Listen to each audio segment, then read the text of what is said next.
J'espère que vous allez bien, j'espère que vous vous portez bien. Le Qatar est officiellement l'un des rares amis du régime algérien.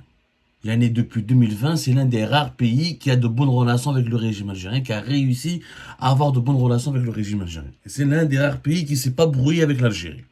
Parce que la majorité des pays riches et importants de cette planète, et de nos partenaires les plus importants, ont eu des problèmes avec l'Algérie de 2020 à 2024. Que ce soit l'Espagne, que ce soit les Émirats, que ce soit l'Arabie Saoudite, des relations froides et superficielles. Chef Saïd Chengueri Haro, sa visite récente en Arabie Saoudite n'a même pas été reçue par Mohammed Ben Salman.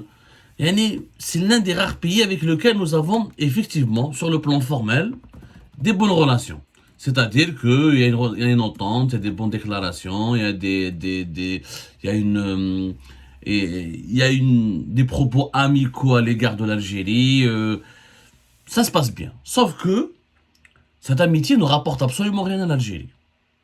Les Qataris n'ont pas dépensé jusqu'à maintenant un centime en Algérie. Chefna, alors que les Qataris avec d'autres pays, avec d'autres partenaires à eux, ils sont beaucoup plus dépensiers, beaucoup plus engagés et beaucoup plus concrets dans leur amitié ou là dans leur partenariat. Je vous donne l'exemple de ce qui s'est passé en France.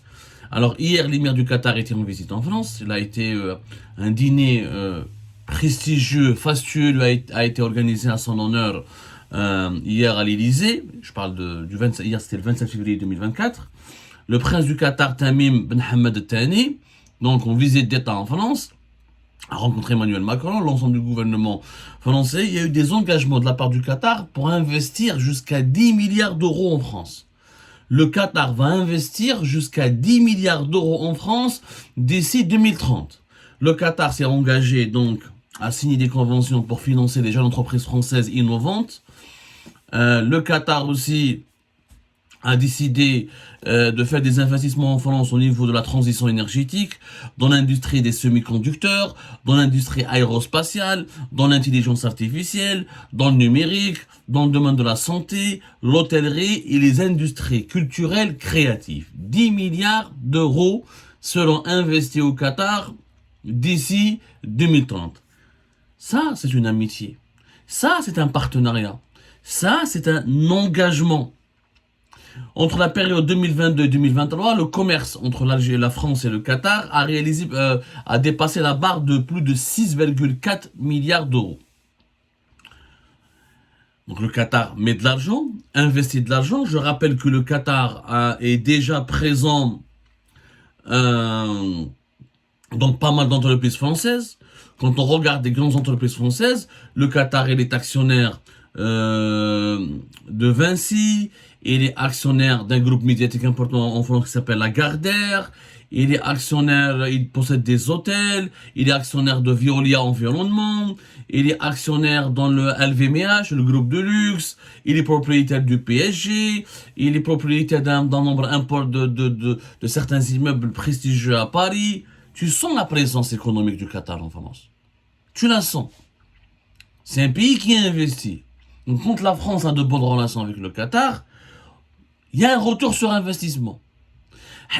On a de bonnes relations avec le Qatar, mais on a reçu de la part du Qatar que des promesses.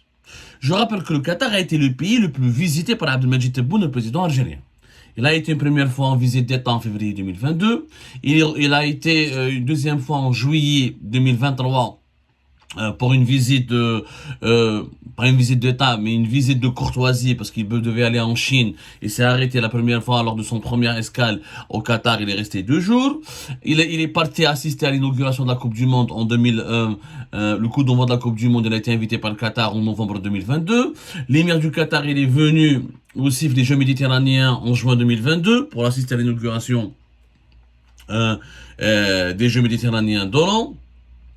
L'ancien émir du Qatar, le père de l'actuel émir, Cheikh Hamad Ben Khalifa Al Thani, et il est venu en visite, il a fait du tourisme, il a fait un séjour privé en Algérie en janvier 2023, dans le sud algérien, pour faire une partie de chasse et pour savourer les beautés du sud algérien. Mais cette amitié, elle est restée comme un amour platonique. C'est-à-dire sans aucun investissement concret. Le Qatar n'a pas mis un centime, je dis bien n'a pas mis un centime. Tous les investissements qataris actuellement en Algérie datent de l'époque de Bouteflika. À l'époque de Bouteflika, les Qataris ont investi. La preuve, 2013, les Qataris ils ont investi dans la sidérurgie, avec le fameux complexe algérien Qatari Steel, qui se trouve dans la zone industrielle d'Abdallah, la Fidjijel. Je rappelle que cet investissement qui vaut 2 milliards d'euros, c'est quand même 46% le fonds Qatari Qatar Steel International, avec le groupe Imetal algérien 46%, et 5% c'est le fonds national d'investissement. C'est le projet qatari le plus important. Sauf qu'il a été réalisé, je le rappelle encore une fois, à l'époque de Bouteflika. Ça a commencé en décembre 2013.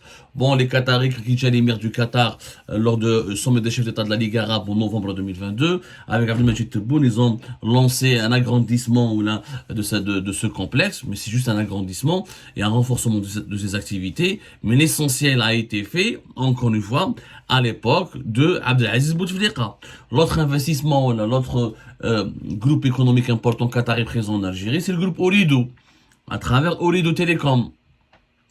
Ooredoo, c'était Nejma, c'était Ouattani, c'était les Koweïtiens. Les Qataris l'ont racheté en 2012 et en 2013, ils ont officialisé leur implantation en Algérie, ils ont renforcé leur investissement. Encore une fois, ça date de l'époque de Bouteflika. Jusqu'à aujourd'hui, je n'ai pas vu les Qataris à l'époque de Tebboune inaugurer ou la faire un grand investissement. Je n'ai vu les Qataris ne font que, depuis l'instauration du régime de Tebboune, les Qataris viennent en Algérie, il y a des délégations qataries qui sont venues, mais que des conventions, que des signatures d'un accord, des accords d'entente, des mémorandums, des conventions de coopération, mais à la fin, il n'y a pas d'investissement. Il n'y a pas de création d'emplois, il n'y a pas de création d'entreprise.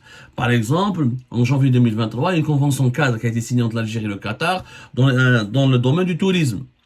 Mais est-ce que les Qataris sont venus inaugurer des hôtels, financer des hôtels, créer des zones touristiques en Algérie? Moi, je n'ai rien vu. Si vous avez vu quelque chose, Kolonna, dans le domaine de l'agriculture. L'Algérie et le Qatar, par exemple, en mars 2023, ont signé des accords de jumelage dans le domaine de l'enseignement supérieur. Mais est-ce que les Qataris sont venus en Algérie investir? Est-ce qu'ils ont inauguré une université? Est-ce qu'ils ont investi dans les startups algériennes? Est-ce qu'ils ont financé l'ouverture d'universités privées? Ou là, ils ont fait implanter en Algérie des universités internationales? Je n'ai rien vu. Je n'ai absolument rien vu. Tout le reste, bon, qu'il y a l'hôpital algéro-qatari allemand, qui a fait l'objet d'une convention qui a été signée en octobre 2023, et cet hôpital devrait entrer en service en 2025. D'ailleurs, quand l'émir du Qatar en novembre 2022 était à Alger, ils ont fait une cérémonie pour parler, pour lancer les travaux de cet hôpital avec Abdelmadjid Tebboune. Mais bon, est-ce qu'un hôpital est un investissement? Bon, c'est plus, voilà, il n'y a pas de création de richesse particulière après.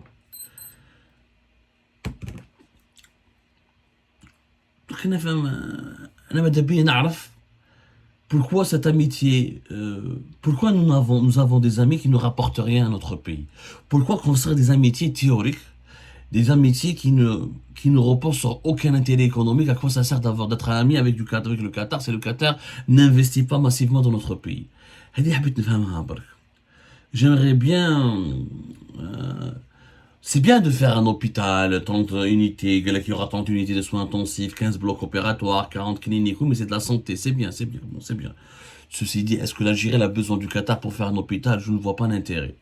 Moi, j'aurais besoin du Qatar pour avoir ses capitaux, pour faire de l'industrie, pour développer des zones touristiques, pour développer le secteur financier, pour attirer d'autres investisseurs étrangers, étant donné que le Qatar est actionnaire de grandes entreprises internationales qui peuvent investir dans notre pays.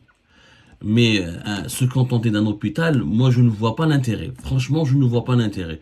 Est-ce que l'Algérie n'aurait pas pu elle-même négocier avec l'Allemagne directement ou avec un autre grand pays pour faire un hôpital? Est-ce qu'on a besoin du savoir-faire qatari? On a besoin des finances du Qatar et de son savoir-faire dans le management Oui, Hadi, Rani Maakoum, et je pense que le Qatar est un investisseur intéressant. Sauf qu'en Algérie, on ne voit rien. Si la France, si la France, l'émir du Qatar quand il est parti en France, 10 milliards, il a posé un chèque de 10 milliards. Hna, les Algériens, quand on traite avec le Qatar, que des conventions, que des promesses. Ça reflète quoi? Ça reflète l'inefficacité de notre régime, son incapacité à drainer des investissements étrangers. Je rappelle que l'Algérie, entre 2022 et 2021, les investissements directs étrangers ont chuté de plus de 90%. Que depuis l'arrivée du régime Tebboune, il n'y a pas un projet majeur qui a été financé ou inauguré ou l'a imaginé ou l'a élaboré par un investisseur étranger important en Algérie. Makash.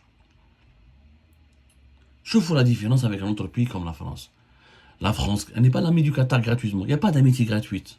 Il n'y a pas d'amitié d'ailleurs entre les États. En géopolitique, il n'y a pas d'amitié, il y a des alliances. Il y a des partenariats. Et ces partenariats et ces alliances doivent être concrétisés par des intérêts qui sont défendus, qui sont promus sur le terrain. En Algérie, à l'époque de Bouteflika, au moins les Qataris étaient présents. Ils investissaient au Lido, Qatar Steel, etc. À l'époque du régime de Tebboune, je ne vois absolument rien de concret, de palpable. Et c'est comme ça avec tous les autres pays. Avec la Chine n'investit plus réellement en Algérie. La Russie n'a jamais n'investira pas, ne s'intéresse pas à l'Algérie. Les Émiratis ont s'est disputé avec eux alors qu'il y avait de très beaux projets émiratis en Algérie. Je rappelle qu'on avait des très beaux projets émiratis dans le domaine de la sidérurgie, dans le domaine du tourisme, dans le domaine de l'agriculture, dans le domaine de l'immobilier. Et nous sommes en conflit avec les Émiratis. Les Saoudiens, on n'a jamais vu, en tout cas depuis 2020, ils s'intéressent plus à l'Algérie. Je veux dire, notre pays n'accueille plus rien.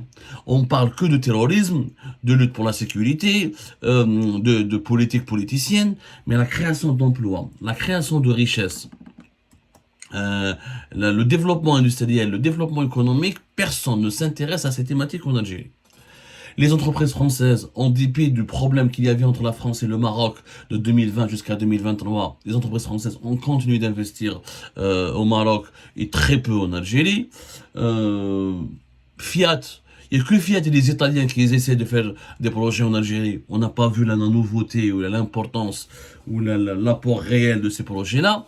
Les Turcs sont présents en Algérie, certes, mais la majorité de leurs projets ont commencé aussi à l'époque de Bouteflika, bien avant l'époque de Tebboune. Je n'ai pas vu de grande unité industrielle inaugurée par les Turcs à l'époque de Tebboune. Et les Turcs, force est de constater qu'ils gagnent beaucoup plus de l'argent en Algérie qu'ils n'en rapportent à l'Algérie.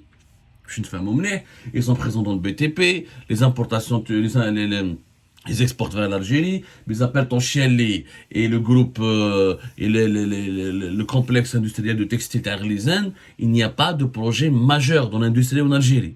Et les deux projets ont été essentiellement financés par des fonds algériens. J'ai rarement vu, pour ne pas dire jamais vu, un investisseur turc qui vient en Algérie qui rapporte au moins 50% des capitaux d'un projet qu'il veut lancer. Nos dirigeants ne savent pas défendre les intérêts économiques de notre pays. Ils se contentent, c'est simple, quand un pays, le Qatar par exemple, un cas concret, le Qatar a pu séduire le régime Tebboune qu'avec des promesses.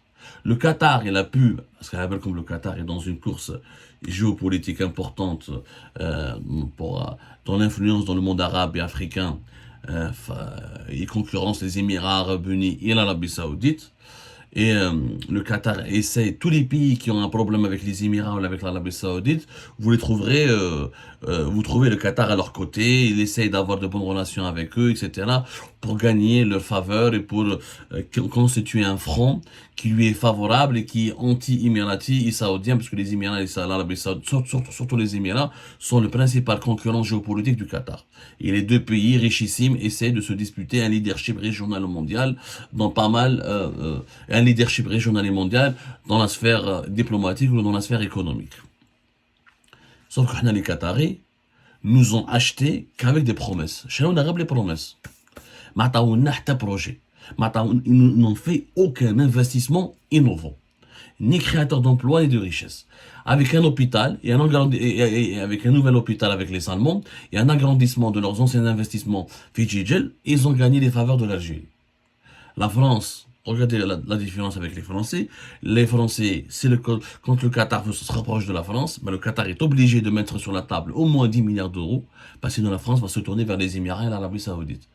C'est ça on manque de pragmatisme. On ne sait pas défendre les intérêts de notre pays. On n'arrive pas à ramener des investissements dans notre pays. Parce que les dirigeants algériens sont des dirigeants sentimentaux, des dirigeants médiocres, et ils se contentent uniquement de promesses, d'un joli traitement, d'une prise en charge à Doha, d'un accueil chaleureux à Doha, et bah, ils sont dans la poche. C'est pas très difficile de gagner les faveurs des dirigeants algériens. C'est pas des dirigeants qui ont une stratégie, une feuille de route, qui pensent à la priorité nationale, qui pensent aux intérêts du pays. Il suffit juste de les choyer, de les bichonner, quelques paroles douces, quelques belles prises en charge, quelques gestes amicaux à leur égard, et voilà, vous avez une alliance avec l'Algérie, avec le régime algérien. C'est malheureux. C'est vraiment malheureux. Ça prouve que nous avons des dirigeants, encore une fois, incapables de ramener des richesses, ou là de créer des richesses, ou là de défendre les intérêts économiques de notre pays. Et les intérêts économiques sont les intérêts suprêmes. Les intérêts diplomatiques, militaires, tout ce qu'on veut, ne sont qu'un paravent qui cache en réalité derrière les intérêts économiques. Ce sont les intérêts économiques qui sont les véritables enjeux des relations internationales aujourd'hui. Mais ça, les dirigeants algériens ont beaucoup de mal à le comprendre.